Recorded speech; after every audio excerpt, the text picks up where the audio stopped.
the glomerulus, This call is now being recorded. the blood passes to afferent arteriole and from afferent arterioles side में कुछ capillaries दी गई हैं जो oxygen supply के लिए बनाई गई हैं फॉर द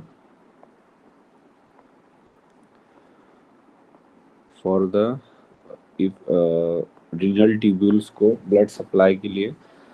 इन कैपिलरीज को हम पेरिट्यूबुलर कैपिलरीज बोलते हैं। जो आपके सामने है पेरिट्यूबुलर कैपिलरीज। जो पेरिट्यूबुलर कैपिलरी वासा रेक्टा को ब्लड सप्लाई करती है। वासा रेक्टा सबसे नीचे कॉइल्ड पार्ट है, ये दिख रहा है। ये सब पेरिट्यूबुलर कैपिलरीज है। बट जो peritubular capillary loop of Henle को कवर करती है, देखो ये रहा लूप ऑफ हेनले। जो लूप ऑफ हेनले के बाजू से निकलती है that is called Vasa रेक्टा।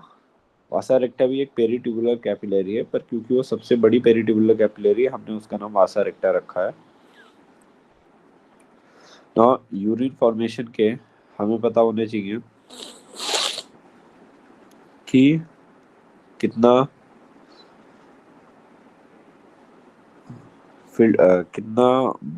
Steps में थ्रू होता है। तो यूरिन फॉर्मेशन 3 स्टेप में होता है। पहला है ultra filtration, second tubular reabsorption and third है ट्यूबुलर सिक्रीशन।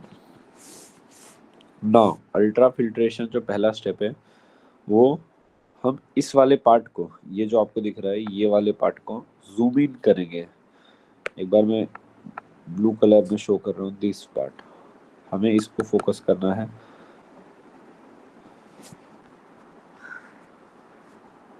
तो अल्ट्रा फिल्ट्रेशन हमने वही पार्ट जो ग्लोमेरुलस का था, ऐसा एफरेंट आर्टरियोल आया और उसके बाद ये इफरेंट बन गया और ये बोमेस कैप्सूल। इस पाथ पे अब देखोगे तो 3 एपिथेलियम आ रहे हैं। एक ये ग्लोमेरुलस का स्क्वामस एपिथेलियम, दूसरा एपिथेलियम ऑफ बोमेस कैप्सूल और बीच में एक खाली स्पेस, दिस वन। इसी को हमने जूम करके यहाँ लिखा है। ये जो है एंडोथीलियम है ऑफ ग्लोमेरुलस। ये जो ब्लड वेसल्स है, जो एपिथेलियम ग्लोमेरुलस के पास होता है उसको हम एंडोथीलियम बोलते हैं। क्या बोलते हैं? एंडोथीलियम। और this is endothelium of glomerulus. ये उसका बेसमेंट मेम्ब्रेन है। फिर उसके बाद जस्ट यहाँ पे एपिथेलियम होता है बोमेस कैप्सूल का, जो एक स्पेशल शेप में होता है जिसको हम बोलते हैं पोडोसाइट। क्या बोलते हैं? पोडोसाइट। इस एपिथेलियम को हम स्पेशल नाम दिए हैं पोडोसाइट्स। ये पोडोसाइट, बट ये क्या है? स्क्वामस एपिथेलियम ही है। स्क्वामस एपिथेलियम ही है ऑफ बोमेस कैप्सूल।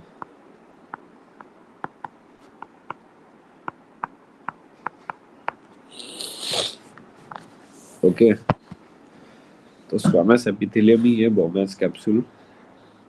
तो 3 एपिथेलियम है। ऊपर वाले को हम बोलेंगे एंडोथीलियम, 2 बेसमेंट मेम्ब्रेन दोनों के कॉमन, और तीसरा है पोडोसाइट्स। नाउ हमें ये पता है कि तीनों की अरेंजमेंट से एक मेम्ब्रेन बन गई। जैसे हमने लंग्स के केस में देखी थी, एल्वोलाई और ब्लड के बीच में एक 3 मेंबर्ड रिंग बनी थी। वहां पे भी squamous epithelium of alveoli, blood capillary, endothelium of alveolar capillary और बेसमेंट मेम्ब्रेन बना था। अब यहाँ पे जो ऊपर के एपिथेलियम है किसके? ब्लड वाले ग्लोमेरुलस के, वो ऐसे गैप में अरेंज है। तो आपको यहाँ पे गैप दिख रहा होगा ना, ये जो गैप है इसको फेनेस्ट्रा बोलते हैं। क्या बोलते हैं? फेनेस्ट्रा। इस गैप को हम फेनेस्ट्रा बोलते हैं। ओके, ये देखो यहाँ पे भी गैप है ऐसा। This gap is called fenestra. And उसके बाद यहाँ पे जो गैप है आपको यहाँ पे दिख रहा होगा, ये गैप को हम बोलते हैं स्लिट पोर। क्या बोलते हैं? स्लिट पोर। स्लिट पोर्स जो है वो गैप है of Bowman's capsule and fenestra is the gap of Bowman's capsule glomerulus. अब क्या होता है, इन दोनों के बीच में जो गैप्स है इसमें ऐसा अरेंजमेंट होता है कि जब भी एफरेंट आर्टरियोल से फ्लूइड आता है, जब भी एफरेंट आर्टरियोल से फ्लूइड आता है, ये यहाँ पे हिट करता है, यहाँ पे वॉल ऑफ,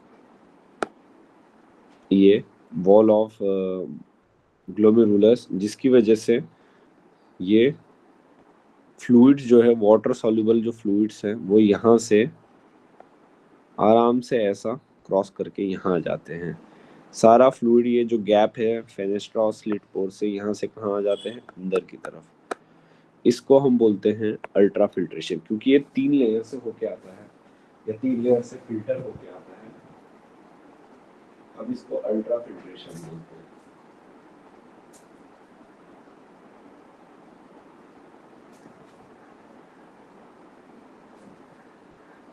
क्योंकि ये 3 लेयर से फिल्टर होके आता है, हम इसे अल्ट्रा फिल्ट्रेशन बोलते हैं ना। तो अल्ट्रा फिल्ट्रेशन जो यूरिन फॉर्मेशन की फर्स्ट स्टेप है, उसमें कुछ नहीं होता है, बस 3 लेयर से फिल्टर आउट होके फ्लूइड बाहर आता है। फ्लूइड में क्या नहीं रहेगा, आरबीसी एंड प्लाज्मा प्रोटीन। हमेशा प्लाज्मा प्रोटीन और आरबीसी नहीं रहेगा, उसको छोड़ के जो भी वाटर सॉल्युबल सब्सटेंसेस हैं और न्यूट्रिएंट्स वो रहेंगे। Now ultra filtration is an important step for formation of filtrate. हम उसको फिल्ट्रेट इसलिए बोल रहे हैं क्योंकि वो फिल्टर आउट हो जा रहा है। Okay, it is the it is made up of 3 layers of membrane. पहला है एंडोथीलियम, पहला क्या है, एंडोथीलियम ऑफ ग्लोमेरुलस, जो हमने ऊपर लिखा है डायग्राम के साथ। Second, common basement membrane, and then epithelium of Bowman's capsule modified into podocyte. Epithelium of Bowman's capsule modified into podocyte. ये 3 लेयर से अल्ट्रा फिल्ट्रेशन बना है।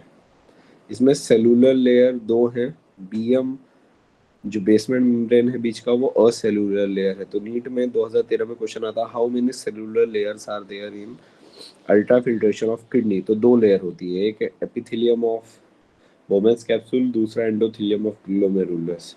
BM is a cellular layer. अब the glomerulus epithelium is arranged in such a manner that a thin gap called fenestra helps in filtration of essentials except RBCs and plasma proteins. 1100 to 1200 ml of blood comes to kidney per minute, which is 1/5 of cardiac output. Okay, 1100 to 1200 ml of blood comes to kidney per minute, which is 1/5 of the cardiac output. Kidney के पास efferent आर्टरियोल से 1100 से 1200 ml आता है blood हर minute, जिसमें से 55% वो use करता है फिल्ट्रेट बनाने के लिए। 650 ml मतलब यूज करता है फिल्ट्रेट बनाने के लिए, और उस 650 ml में से कितना फिल्ट्रेट बनाता है वो, 125 ml ऑफ और 180 लीटर पर डे। ये नीट का क्वेश्चन बनता है, कितना जीएफआर है या ग्लोमेरुलर फिल्ट्रेशन रेट है हमारा। तो हमारा जीएफआर 125 ml पर मिनट है, या तो 180 लीटर पर डे है। Okay, is the total filtration formed by kidney per day. तो पहला स्टेप में हमने क्या देखा कि यहाँ से कितना फ्लूइड बन के इस साइड आ जाएगा, उसको हम बोलते हैं फिल्ट्रेशन फ्रैक्शन। तो फिल्ट्रेशन कितना होता है, 125 ml पर डे पर मिनट, या 180 लीटर्स पर डे। दिन भर में 180 लीटर का फिल्ट्रेट बन जाता है। ये पहला स्टेप था। अब ये जो फिल्ट्रेट बना है डायरेक्टली यूरिन के फॉर्म में एक्सक्रीट नहीं होता है, वो रीअब्जॉर्ब भी होता है। तो आप देखो, फिल्ट्रेट पहले यहाँ से यहाँ बन गया, ये मैंने यहाँ डायग्राम के थ्रू बताया है, यहाँ से फिल्ट्रेट पास होके यहाँ आ गया, दिस इज अल्ट्रा फिल्ट्रेशन। यहाँ पे पहुँचने के बाद अल्ट्रा फिल्ट्रेशन हो गया। ओके, अब यहाँ से क्या होगा, ये फिल्ट्रेट आगे की तरफ जाएगा, और वहाँ पे उसके साथ सेकंड स्टेप होगा, तो हम वो देखेंगे। सेकंड स्टेप को हम बोलते हैं ट्यूबुलर रीअब्जॉर्प्शन। क्या बोलते हैं, ट्यूबुलर रीअब्जॉर्प्शन। तो इसमें दिख रहा होगा आपको रीनल ट्यूबुल्स के चारों पार्ट। कौन कौन से रीनल ट्यूबुल के पार्ट्स हैं, PCT, loop of Henle and DCT. तो हम मैंने एक एरोस में दिखाया है, कुछ चीज़ें बाहर निकल रही हैं, और जो चीज़ें बाहर निकल रही हैं वो कहाँ जाएंगी, यहाँ से सीधा जाएंगी एफरेंट आर्टरियोल्स में, या पेरिट्यूबुलर। यहाँ से निकलने के बाद ये हम एरो ऐसा देख रहे हैं, सब बाहर जा रहे हैं, ऐसा नीचे के डायग्राम में वो एरो सारे कहाँ जाते हैं, अंदर की तरफ। अंदर कहाँ, या तो पेरिट्यूबुलर कैपिलरीज जाएंगे या तो सीधा एफरेंट आर्टरियोल्स में। ओके,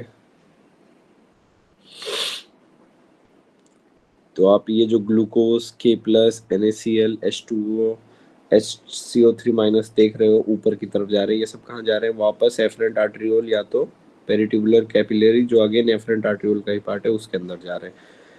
क्योंकि ये रीनल ट्यूब्यूल से रीअब्जॉर्ब हो रहे हैं। कहाँ से रीअब्जॉर्ब हो रहे हैं, रीनल ट्यूब्यूल से। तो हम इस स्टेप को ट्यूबुलर रीअब्जॉर्प्शन बोलते हैं। क्या बोलते हैं, tubular reabsorption. Okay, tubular reabsorption जो प्रोसेस है वो कहाँ पे होता है, पीसीटी और डीसीटी में सबसे ज्यादा होता है, और almost to a small extent at loop of Henle. ठीक है, देखो ये पीसीटी है और ये डीसीटी है, दिस इज डीसीटी। वहां से NaCl, H2O, NHCO3- जा रहा है। आपके एनसीईआरटी के डायग्राम में भी येलो कलर से जो का एक डायग्राम है जिसके अंदर ऊपर की एरो देखते हैं, वो सब ट्यूबुलर रीअब्जॉर्प्शन है। अब reabsorption at PCT, second step का नाम क्या है, ट्यूबुलर रीअब्जॉर्प्शन। अब हम टुकड़ों में देखेंगे पीसीटी से क्या होता है, लूप ऑफ इनले से क्या होता है, डीसीटी से क्या होता है। टू बी प्री इन्फॉर्म्ड, आपको पता होना चाहिए पीसीटी डीसीटी क्या है। तो ये देखो, ये पीसीटी है, ये डीसीटी है, एंड ये जो यू शेप टर्न है इसको लूप ऑफ इनले बोलते हैं। तो coming to the topic, reabsorption at PCT. PCT में क्या रीअब्जॉर्ब होता है, due to sodium potassium ATPase pump. किसके वजह से पीसीटी में रीअब्जॉर्प्शन होता है, sodium potassium ATPase pump, salt and H2O is reabsorbed. Salt and H2O is reabsorbed, उसके अंदर 100% ग्लूकोज रीअब्जॉर्ब हो जाता है। अगर नॉर्मली पीसीटी में 100% ग्लूकोज रीअब्जॉर्ब हो जाता है, तो अगर यूरिन में ग्लूकोज की फाइंडिंग्स है, इसका मतलब या तो बहुत ज़्यादा ग्लूकोज इंटेक पेशेंट ने किया है, या तो पेशेंट को डायबिटीज़ है।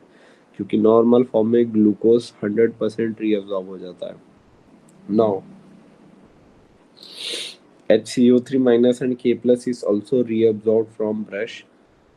HCO3- and K+ is also reabsorbed from brush bordered cuboidal cells of PCT.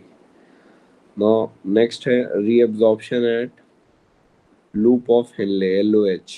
वहाँ से क्या रीअब्जॉर्ब होता है, सिर्फ पानी होता है slightly from loop of Henle, and almost negligible reabsorption from ascending loop of Henle. वो पहला डिक्रीजिंग है जो एरो नीचे की तरफ दिख रहा है, दूसरा असेंडिंग।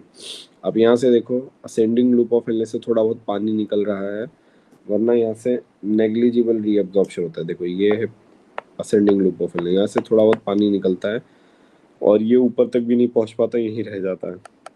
तो ट्यूबुलर रीअब्जॉर्प्शन एकदम कम होता है, ना के बराबर होता है एट लूप ऑफ इनले। और सबसे कम कहाँ होता है, NaCl जहाँ पे हो रहा है, ascending loop of Henle. Almost negligible reabsorption. Okay, now next is at DCT. DCT मतलब यहाँ पे, दिस इज डीसीटी। डीसीटी पे क्या होता है, फैकल्टेटिव, मतलब जब जरूरत पड़े तब। Facultative site reabsorption occurs of NaCl, H2O and HCO3- under the influence of vasopressin। ये फैकल्टेटिव साइट है, reabsorption occurs of NaCl, H2O and HCO3- under the influence of vasopressin antidiuretic hormone। Okay, तो यहाँ पे जो चीज़ें PCT से absorb हुई है, लगभग उसी का 20% रीअब्जॉर्प्शन सिमिलर कॉन्स्टिट्यूएंट्स का डीसीटी पे होता है। Reabsorption at collecting duct, H2O is reabsorbed under influence of antidiuretic hormone। डीसीटी और कलेक्टिंग ट्यूब्यूल में जो भी रीअब्जॉर्प्शन होता है वो किसके गाइडेंस में होता है, एंटी डायूरेटिक हार्मोन के।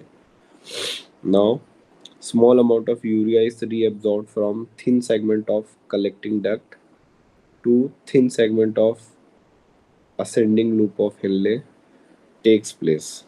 यहाँ से थोड़ा बहुत यूरिया भी होता है यहाँ से कलेक्टिंग डक्ट से। ओके, तो कलेक्टिंग डक्ट से सिलेक्टिवली क्या रीअब्सॉर्ब होता है, एक तो H2O और दूसरा थोड़ा बहुत यूरिया, ये यहाँ से यूरिया यहाँ जाता है। ओके,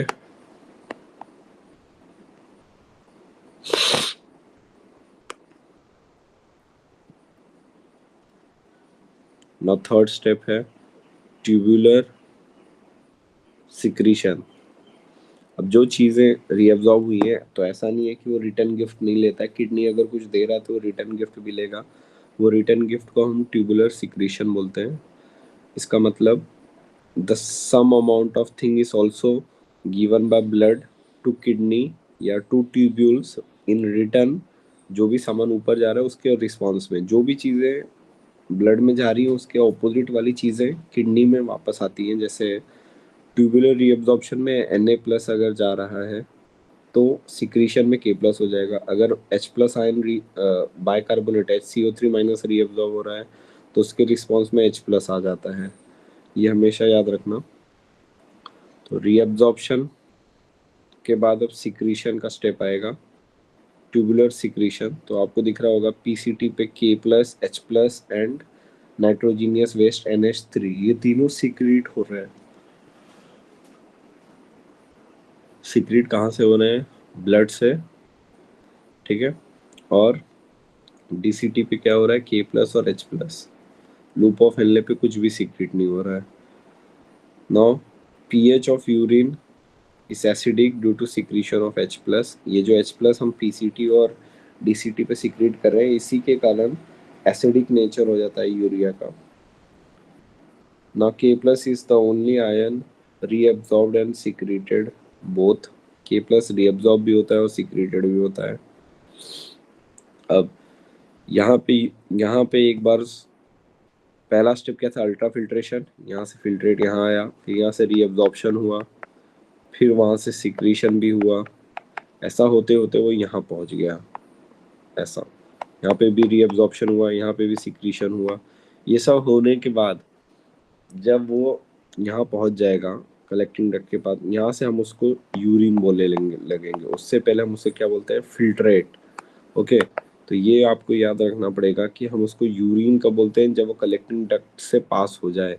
उसके पहले हम उसको फिल्ट्रेट बोलते हैं ना। फिल्ट्रेट बेसिकली वो होता है जिसमें से अभी भी हम या तो कुछ सिक्रीशन कर सकते हैं या तो रीअब्जॉर्प्शन कर सकते हैं। बट एक बार वो यूरिन बन गया तो उसमें से कुछ भी रीअब्जॉर्ब्ड और सिक्रीट नहीं होता। तो ये डू रिमेम्बर। अब कितने प्रेशर से वो यहाँ पहुँचने के बाद यूरिन फॉर्मेशन कंप्लीट हो जाता है और यूरिन फॉर्मेशन की स्टेप्स खत्म हो जाती हैं। तो यूरिन फॉर्मेशन के 3 ही स्टेप है, ultra filtration, tubular reabsorption and tubular secretion.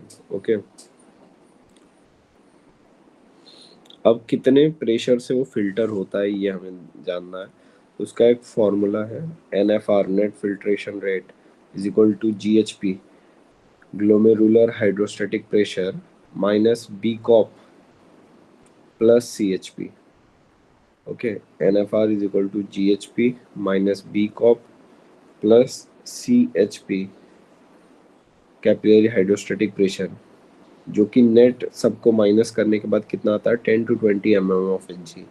इसमें GHP का मतलब होता है ग्लोमेरुलर हाइड्रोस्टैटिक प्रेशर, BCOP का मतलब होता है blood colloidal osmotic pressure and CHP का मतलब होता है कैप्सुलर हाइड्रोस्टैटिक प्रेशर। क्या होता है? Capsular hydrostatic pressure. अब GHP की बात करूं, it is a precursor, it is a pressure of artery naturally present, it is pressure of artery naturally present, ranges about 60 to 70 mm of Hg। कितना pressure होता है इसका? 60 to 70 mm of Hg। BCOP, it is the colloidal substance like albumin and globulin which provides a resistance to the filtrate। It ranges from 30 to 40 mm of Hg। BCOP हमेशा glomerulus के अंदर जो plasma proteins हैं उसके वजह से दिया गया रेजिस्टेंस होता है। तो BCOP is blood colloidal osmotic pressure and CHP जो है वो pressure exerted by capsules to glomerular hydrostatic pressure ranges from 10 to 20 mm of Hg। Basically ये है क्या? अब हमने देखा अल्ट्रा फिल्ट्रेशन चल रहा था, ये देखते हैं अल्ट्रा फिल्ट्रेशन यहाँ पे हो रहा था। तो यहाँ से फिल्ट्रेट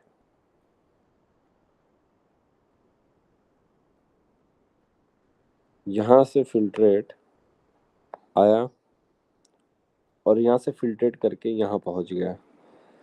वो आया किस प्रेशर में, इसको हम जीएचपी बोलते हैं, glomerular hydrostatic pressure.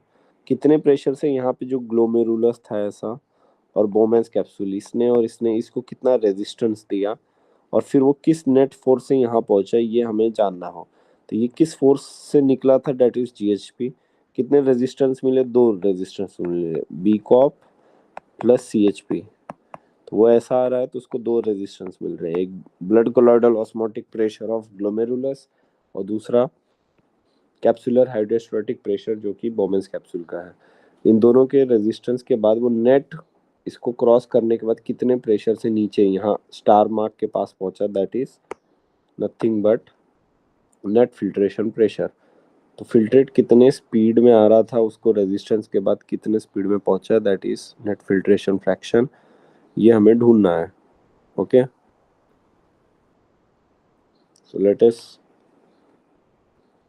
get back to the topic.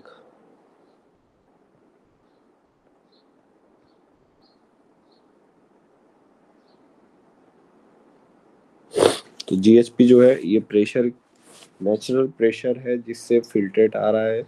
और ये प्रेशर किसकी वजह से होता है, आर्टरी के नेचुरल प्रेशर की वजह से होता है। Ranges about 60 to 70 mm of Hg. BCOP, it is the colloidal substance like albumin and globulin, provides resistance to the filtrate. Next, it ranges from 30 to 40 mm of Hg. CHP, pressure exerted by capsule to GHP. Pressure exerted by capsule to GHP ranges from 10 to 20 mm of Hg. अब total देख लो, 60 to 70 के pressure से वो आ रहा था, 30 से 40 मान लो उसको रेजिस्टेंस मिला, प्लस 10 से 20 GHP, दोनों को प्लस कर लो तो लगभग 60 से 70 का प्रेशर हो गया। तो दोनों को माइनस कर दो तो नेट फिल्ट्रेशन क्या आ जाएगा, 10 से 20 mm ऑफ Hg। निकला था 60 से, पहुंचता है 10 से 20 mm के प्रेशर से। Now will see counter current mechanism. Counter current mechanism क्या है, ये एक टेक्निक होती है। काउंटर करंट मैकेनिज्म ये एक टेक्निक होती है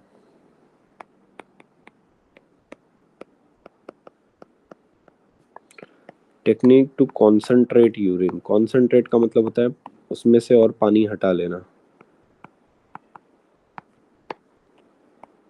और ये कितना कॉन्सेंट्रेट हम करते हैं, 4th टाइम। हमारी बॉडी में कितना टाइम यूरिन कॉन्सेंट्रेट हो सकता है, 4 टाइम्स। ओके, तो काउंटर करंट मैकेनिज्म बेसिकली,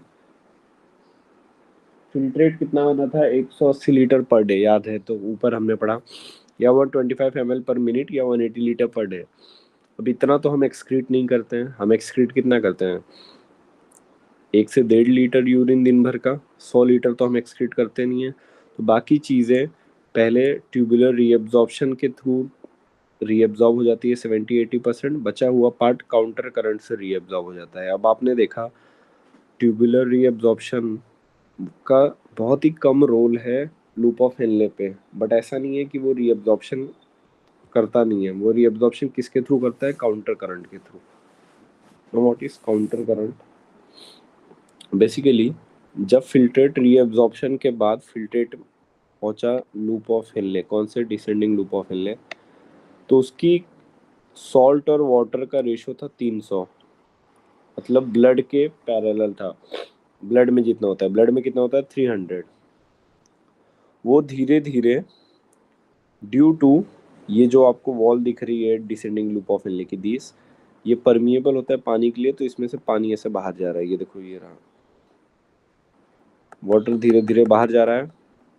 अब क्या होता है, इस पार्ट को, क्योंकि वाटर बाहर जा रहा है, हम क्या बोलते हैं कि यहाँ से वाटर बाहर गया, तो जब भी सॉल्ट और वाटर में से वाटर बाहर जाए तो ऑस्मोलैरिटी, ये जो 300 है वो बढ़ने लगती है। 300 से कितनी हो जाती है, 400, 600, 800, 1000, और एंड में कहाँ तक पहुँच जाती है, यहाँ पहुँचते पहुँचते 1200 तक। इसको हम क्या बोलते हैं,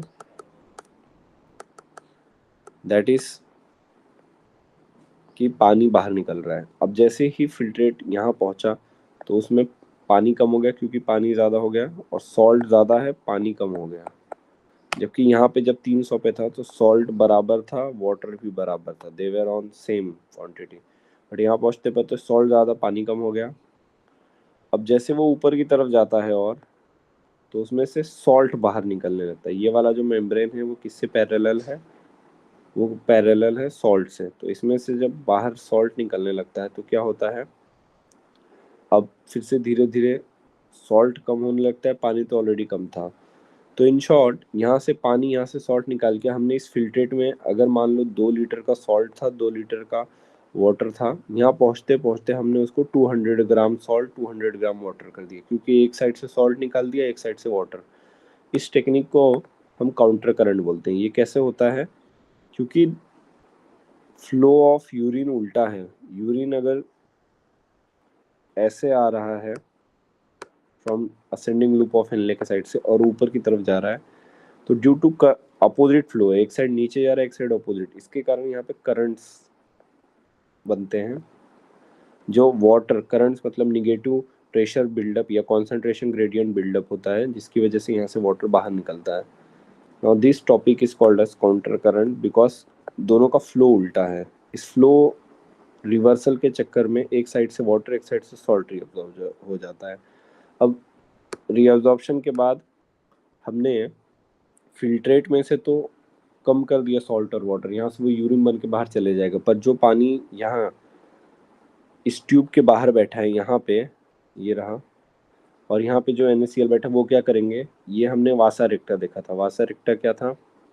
वासा रेक्टा वॉज नथिंग बट वो पेरिट्यूबुलर कैपिलरी जो लूप ऑफ हेनले को सर्वाइव करती है।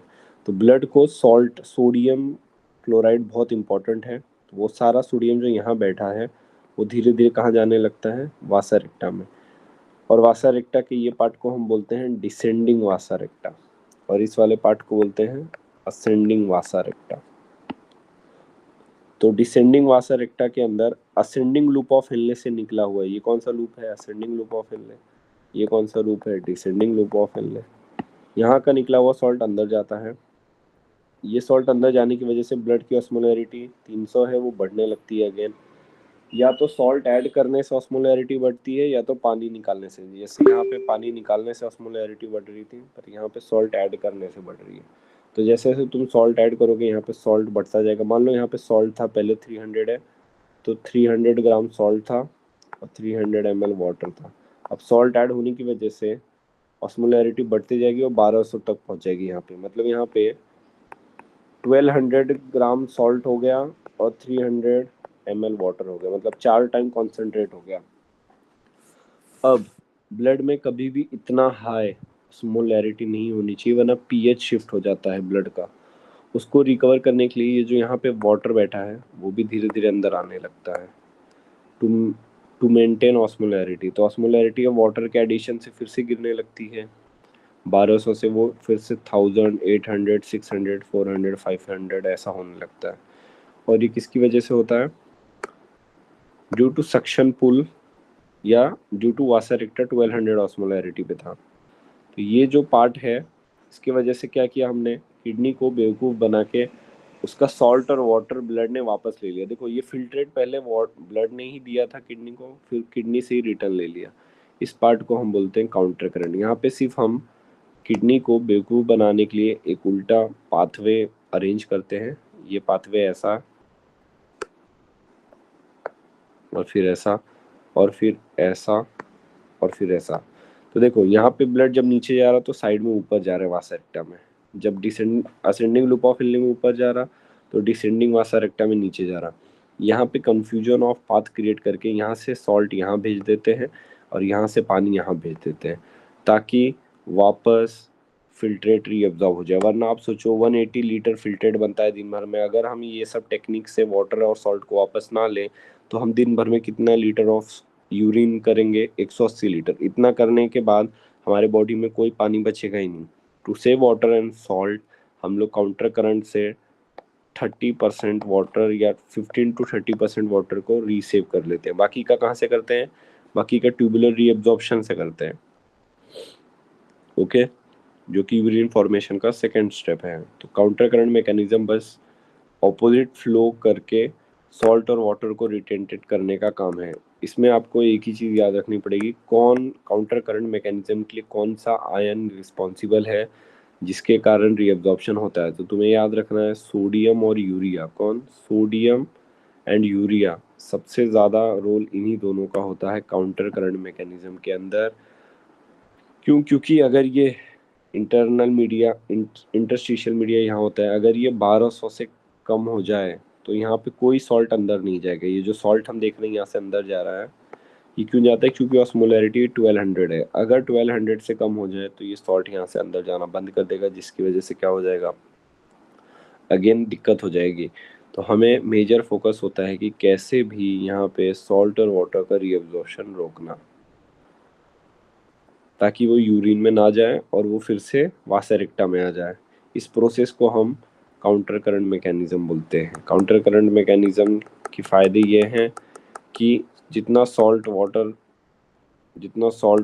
था वो सारा का सारा रीअब्जॉर्ब हो जाता है, ताकि हम उसको प्रोटेक्ट कर सके। ठीक है, this is what counter current is. I hope आपको समझा होगा। एक बार एनसीईआरटी से काउंटर करंट वाला पार्ट रीड कर लेना। काउंटर करंट में सिर्फ 2 ही नीट में क्वेश्चन आता है, कौन से आयन से रिस्पॉन्सिबल हैं? तो NaCl एंड यूरिया। थोड़ा सा यूरिया का भी रोल होता है। और कितना टाइम हम हमारी यूरिन को कॉन्सेंट्रेट कर सकते हैं? तो हम हमारी यूरिन को कितना टाइम कॉन्सेंट्रेट कर सकते हैं? 4 टाइम्स। फिल्ट्रेट कितना बनता है? 180 लीटर। तो यहाँ पे लिखा है, देखो, it is a specialised mechanism to concentrate the urine. The term counter current means opposite flow of fluids. 3 counter current take place in human kidney between, ये देखो, DLH descending loop of Henle and ascending loop of Henle, between descending vasa recta and ascending vasa recta, and between descending loop of Henle and ascending vasa recta। एक इसमें और इसमें मिलता है, एक इसमें और इसमें मिलता है, और एक इन दोनों में और इन दोनों में मिलता है। तो 3 काउंटर करंट मैकेनिज्म चलते हैं। Okay,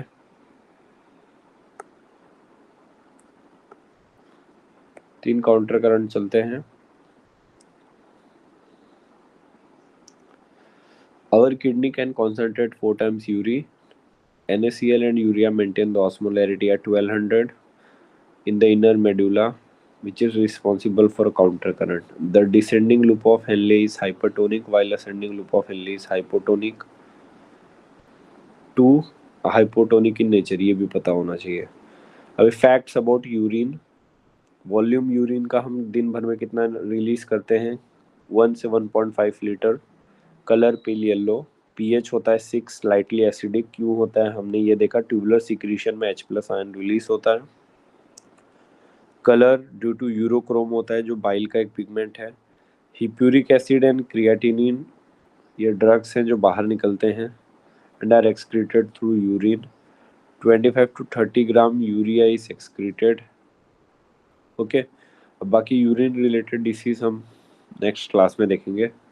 thank you students. एक बार इतना पार्ट रीड कर लेना प्लीज़।